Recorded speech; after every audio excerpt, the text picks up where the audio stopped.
Hi all. നമ്മൾ ഇന്ന് ബോട്ടണിയിലെ cell division എന്ന ഭാഗമാണ് പഠിക്കുന്നത്. അപ്പൊ നിലവിൽ നമ്മൾ എന്താണ് സെല്ല്, സെൽ ഓർഗനൽസ്, അതുമായി ബന്ധപ്പെട്ട കാര്യങ്ങൾ, സെൽ തിയറി ഒക്കെ പഠിച്ചു കഴിഞ്ഞു. നമുക്ക് ഇനി പഠിക്കേണ്ടത് എന്താണ്? സെൽ ഡിവിഷനെ കുറിച്ച് പഠിക്കേണ്ടത്. നോർമലി നമ്മൾ കോമൺ ആയിട്ട് പറയുകയാണെങ്കിൽ സെൽ ഡിവിഷൻസ് രണ്ട് ടൈപ്പ് ഉണ്ട്. ഏതൊക്കെയാണ്? നമ്മൾ അതിനെ മൈറ്റോസിസ് എന്നും മിയോസിസ് എന്നുമാണ് പറയുക. സെൽ ഡിവിഷൻസ് രണ്ട് ടൈപ്പാണ്. ഏതൊക്കെയാണ്? മൈറ്റോസിസ് എന്നും മിയോസിസ് എന്നും രണ്ട് തരത്തിലാണ് ഉള്ളത്. ഓക്കെ, ഇതില് മൈറ്റോസിസ് എന്ന് പറയുന്നത് ഒരു നോർമൽ ഡിവിഷൻ ആണ്. എന്ന് വെച്ചാല് നമ്മുടെ ശരീര വളർച്ചയുമായി ബന്ധപ്പെട്ടതാണ്. ഏതാ? മൈറ്റോസിസ് എന്ന് പറയുന്നത്. അത് ക്രമമായി നടക്കുന്നതാണ്. മലയാളത്തിൽ അതിനെ ക്രമഭംഗം എന്ന് പറയും.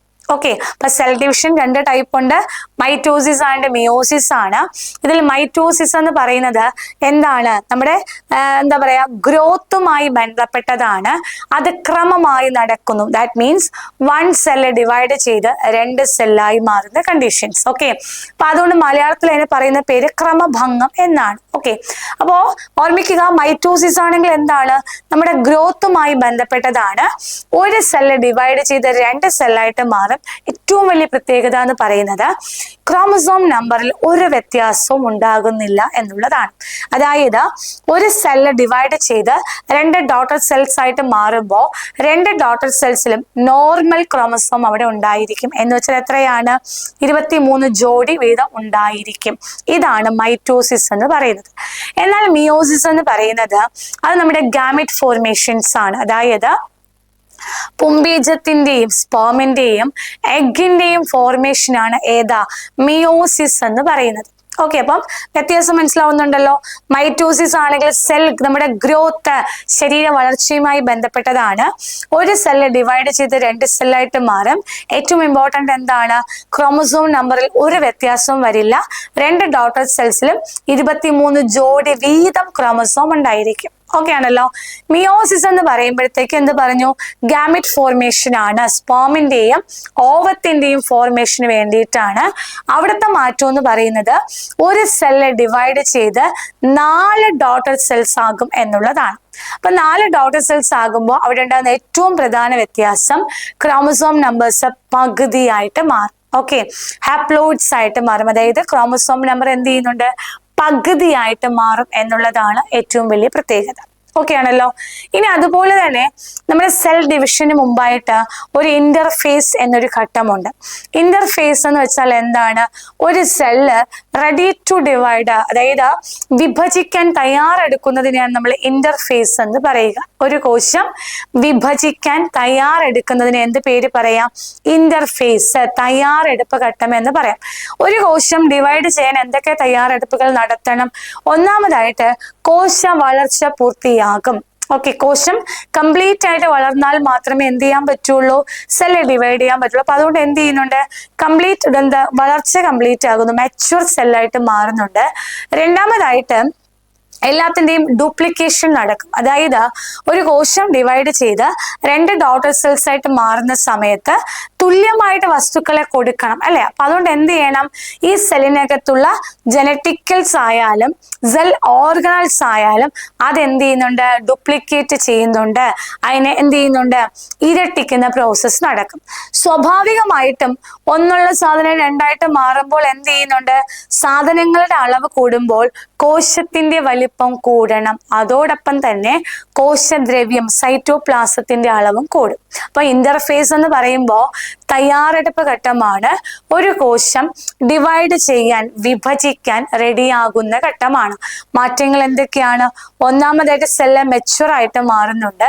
രണ്ടാമതായിട്ട് എന്താണ്? ഡ്യൂപ്ലിക്കേഷൻ, അതായത് സെൽ ഓർഗനൽസിന്റെയും ജനറ്റിക് മെറ്റീരിയൽസിന്റെയും ഒക്കെ എന്താണ്? ഡ്യൂപ്ലിക്കേഷൻ നടക്കുന്നുണ്ട്. സെൽ സൈറ്റ്, നമ്മുടെ ഏതാ, സൈറ്റോപ്ലാസത്തിന്റെ അളവ് കൂടുക, സെല്ലിന്റെ വലിപ്പം ഇൻക്രീസ് ചെയ്യുക. ഇതൊക്കെയാണ് ഇന്റർഫേസിലെ മാറ്റങ്ങൾ എന്ന് പറയുന്നത്. ഇത് കോമൺ ആയിട്ട് അറിയാൻ വേണ്ടി പറഞ്ഞ കാര്യങ്ങളാണ്. ഇനി നമുക്ക് അങ്ങോട്ട് പഠിക്കുമ്പോൾ മൈറ്റോസിസ്, മൈറ്റോസിസിൽ 4 ഘട്ടങ്ങളുണ്ട്.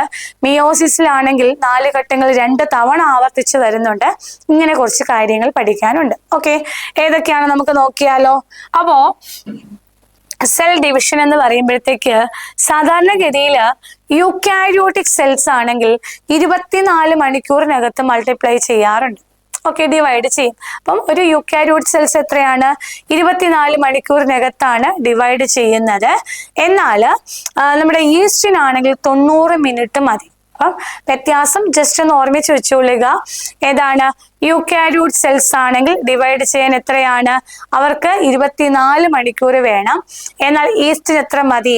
90 മിനിറ്റ് മതി എന്ന് ജസ്റ്റ് ഒന്ന് ഓർമ്മയിൽ വെച്ചോളുക.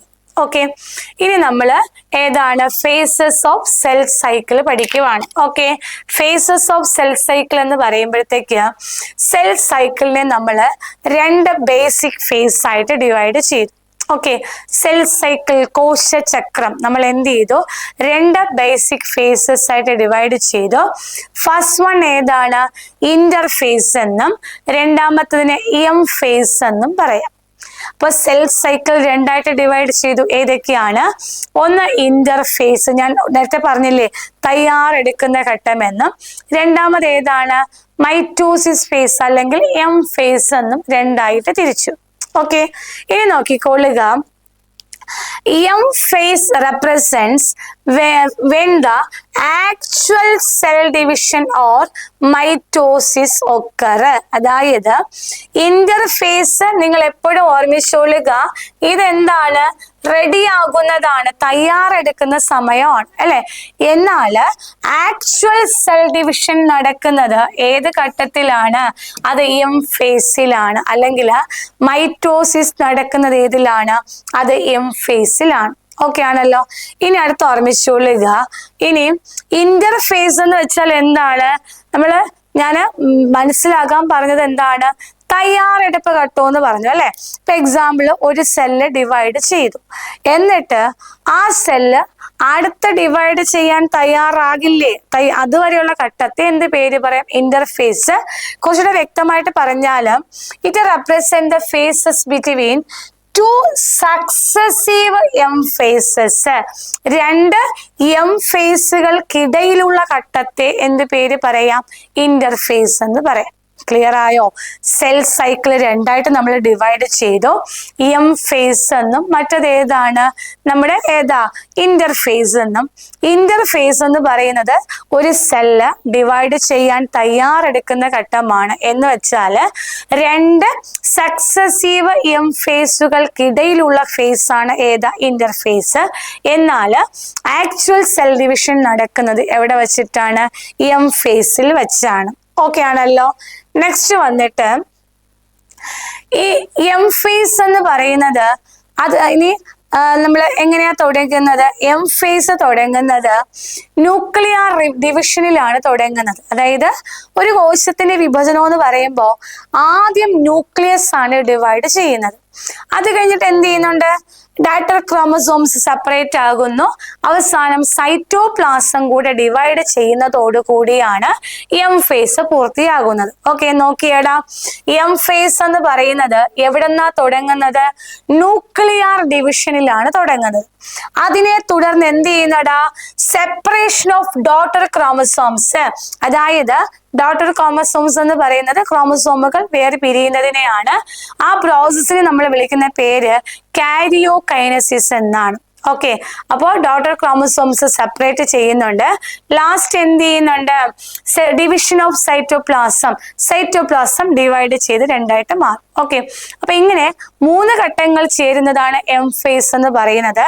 തുടങ്ങുന്നത് ന്യൂക്ലിയർ ഡിവിഷനിലാണ്. അതിന്റെ കറസ്പോണ്ടിങ് ആയിട്ട് കാരിയോകൈനസിസ്. ഓക്കെ, അതായത് ന്യൂക്ലിയർ ഡിവിഷൻ ആണ് കാരിയോകൈനസിസ് എന്ന് പറയുന്നത് കേട്ടോ. ന്യൂക്ലിയസിന്റെ വിഭജനമാണ് കാരിയോകൈനസിസ് എന്ന് പറയുന്നത്. അതിനെ തുടർന്ന് എന്ത് നടക്കണം? സൈറ്റോകൈനസിസ് നടക്കും.